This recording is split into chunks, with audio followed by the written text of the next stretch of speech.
తన భర్త వేధింపుల నుండి కాపాడాలంటూ తిరుపతి జిల్లా ఎంఆర్పల్లికి చెందిన ఓ ఉపాధ్యాయురాలి భార్య ప్రేమలత ఆవేదన వ్యక్తం చేసింది. ఓ పాఠశాలలో ఉపాధ్యాయుడిగా విధులు నిర్వహిస్తున్న తన భర్త శంకర్ మద్యానికి బానిసై రోజు చిత్రహింసలకు గురిచేస్తున్నాడని కన్నీళ్లు పెట్టుకుంది. ఫిర్యాదు చేయడానికి పోలీస్ స్టేషన్ కు వెళ్తే Tirupati rural ASI Jogirao manhandling చేస్తూ ఇబ్బంది పెడుతున్నాడని ఆరోపించింది. ఈ విషయాన్ని జిల్లా ఎస్పీ దృష్టికి తీసుకెళ్తానని ఈ సందర్భంగా ఆమె పేర్కొంది.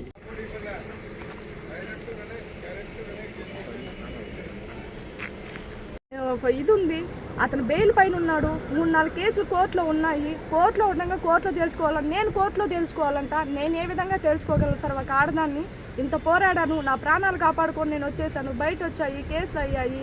అటెంప్ట్ మర్డర్ కింద కేసు పెట్టారు. అతనికి పోలీస్ స్టేషన్లో 3 రోజులు జైల్లో కూడా ఉన్నాడు. అతన్ని ఏ పరంగా ఒక ఇన్ఫ్లుయెన్స్ పెట్టుకోవడం, డబ్బులు కూడేసుకోవడం, డబ్బులు ఇచ్చుకోవడం, మనుషులు పిలుచుకోవడం, ఇట్లా చేయడం. ఇప్పటికి నేను ప్రాణాలు గుప్పిట్లో పెట్టుకొని నేను బతుకున్నాను. ఇప్పుడు నా పిల్లలు కూడా బతకనీయకుండా, నన్ను బతకనీయకుండా ఇంత చేస్తున్నాడు. మా మరిదంట ఆడి ఎందుకు చంపుతాడో నాకైతే తెలియట్లేదు. మా ఆడపడుచోళ్ళు ఎందుకు వస్తున్నారో తెలియట్లేదు. మా ఆడపడుచు మొగుళ్ళు ఎందుకు వస్తున్నారో తెలియట్లేదు. వాళ్ళు ఎందుకు బట్టలు ఊడబెట్టి కొడుతున్నారో నాకైతే అర్థం కావట్లేదు సార్. ఇది ఎంతవరకు కరెక్టో? ఒక ఏఎస్ఐ అయినా కూడా కంప్లైంట్ వచ్చి ఒక ఎఫ్ఐఆర్ కాగితం తీసుకు మమ్మల్ని సేఫ్గా పోలీస్ స్టేషన్కి తీసుకెళ్ళాలి. పోలీస్ స్టేషన్ తీసుకెళ్లకుండా నడి రోడ్డు మీద మమ్మల్ని కొట్టి ఏకేలంజా నేను ఏఎస్ఐని నేను తీసుకురమ్మని కిడ్నాప్ చేస్తాను. ఒక తల్లి కిడ్నాప్ చేస్తుందా పిల్లకాయల్ని? ఒక తల్లి కిడ్నాప్ చేయదు పిల్లకాయల్ని. నా బిడ్డను నేను తెచ్చుకుంటే నువ్వు పోలీస్ స్టేషన్లో అప్పచెప్పాలి మమ్మల్ని. అలాంటిది లేకుండా వాళ్ళ దగ్గర నువ్వు ఏమి వాళ్ళు చెప్పేది నువ్వు విన్నావు, నేను చెప్పేది కూడా ఏఎస్ఆర్ గారు విని ఉండాల్సింది. సార్ నేను ఒక్క నిమిషం చెప్పేది వినండి అనుకున్నా. రహితంగా జోగారావు సార్. ఏ స్టేషన్? ఎంఆర్పల్లి పోలీస్ స్టేషన్ నుండి వచ్చారంట. అతను డిఎస్పీ ఆర్డర్ అంట, అది అమ్మాయిని కొట్టి పిల్లకాయలు తీసుకోరండి అని చెప్పాడంట. జోగారావు అంట. అన్యూనిఫామ్ లో వచ్చారు. ఒక లేడీ కానిస్టేబుల్ కూడా లేరు. ఒక అధికారంలో ఉన్నాడు అతను. ఒక గౌరవప్రదమైన రక్షణ కల్పించవలసిన ఉద్యోగంలో ఉండి అతను ఇలా చేసి వాళ్ళకి అప్పచెప్పి వాళ్ళు కొడతా ఉన్నా కూడా నన్నే కొట్టి, నన్నే ఆటోలో దోసి ఇది చేసి నా పిల్లకాయలు తీసుకొని, నా ఫోన్లు తీసుకొని, నా డబ్బులు తీసుకొని చేస్తే నేను ఎవరికి చెప్పుకోవాలి? ఇప్పుడు నేను నెల్లూరులో పోలీస్ స్టేషన్లో, 4th టౌన్ పోలీస్ స్టేషన్లో తలదాచుకొని వాళ్ళు నాకు రక్షణ కల్పించారు. నెల్లూరు వాళ్ళతో ఎవరితో మాట్లాడినా కూడా ఆ అమ్మాయికి బిడ్డలకి ఎలాంటి అమ్మాయికి బిడ్డలకి ఏ ఇది జరిగినా మీరే రెస్పాన్సిబిలిటీ అని చెప్పి మమ్మల్ని పోలీస్ స్టేషన్లో కాపాడి మా వాళ్ళు ఎవరైనా వస్తే వాళ్ళు తెలిసిన వాళ్ళతో మేము సేఫ్గా తిరుపతి చేరుకోవాలనుకున్నాము.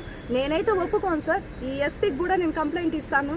నా బిడ్డలు నాకు కావాలి, నా బిడ్డలు నేను తెచ్చుకున్నాను. కానీ వాళ్ళు ఎవరు సార్ నన్ను కొట్టడానికి? ఒక గౌరవప్రదమైన ఉద్యోగంలో ఉండి అతను అలా చేయడం కూడా తప్పే సార్. అలా చేసి ఒక డిఎస్పీ ఆర్డర్ అనుకోవడం, డిఎస్పీ ఆర్డర్ అయితే డిఎస్పీ కూడా సార్ కూడా ఏం చెప్పరు. పిల్లకాయల్ని కేసు పెట్టారు, వచ్చి మాట్లాడమంటారు. కానీ డిఎస్పీ సార్ ఏమన్నా వచ్చి చంపేయమంటారా, కొట్టమంటారా, విచక్షణ రహితంగా నా దగ్గర పీక్కొని వెళ్ళమంటారా, నన్ను బట్టలు జుట్టు కొట్టమంటారా? వాళ్ళు మగవాళ్ళు నిన్ను చూస్తాం, నిన్ను చంపేస్తాం అని కొడతారు జుట్టు పీకి. ఇలా చేస్తారా సార్? మీరే చెప్పండి. నేనైతే కంప్లైంట్ ఇవ్వాలనుకుంటున్నాను సార్. నాకు ఏ పరిధిలో అయితే ఇట్లా చేశారో నేను ఎస్పీ సార్ దగ్గరికి వెళ్ళి నా గోడు వినిపించుకొని ఆయన నాకు న్యాయం చేస్తాడని నమ్మకం నాకు ఉంది. నేను కంప్లైంట్ ఖచ్చితంగా ఇస్తాను. నా బిడ్డలు నేను కాపాడుకుంటాను. వాళ్ళంతా కూడా కొట్టడానికి వాళ్ళు ఎవరు? సరే సార్, నేను మళ్ళీ మాట్లాడతాను. నేను తిరుపతి మాది.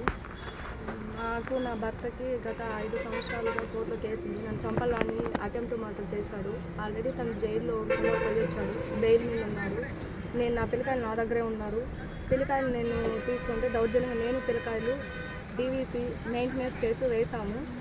వేసిన తర్వాత మాకు డబ్బులు ఇవ్వాల్సి వస్తుందనే ఉద్దేశంతో పిల్లకాయలని మా ఆడపడుచులు 5 మంది అండి.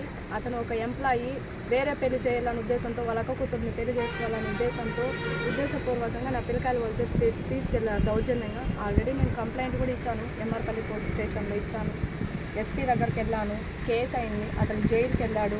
నేను పిల్లలు డీవీసీ కేసు వేయడంతో మెయింటెనెన్స్ డబ్బులు కట్టేవాల్సి వస్తుందనే ఉద్దేశంతో పిల్లకాయలను తీసుకెళ్ళి దౌర్జన్యం తీసుకెళ్లారు. నా పిల్లకాయలు, అతని తండ్రి అక్కడ కూడా లేడు, మా ఆడపడుచు వాళ్ళ ఇంట్లో పెట్టేశాడు. పిల్లకాయలు ఇబ్బంది పడతాను.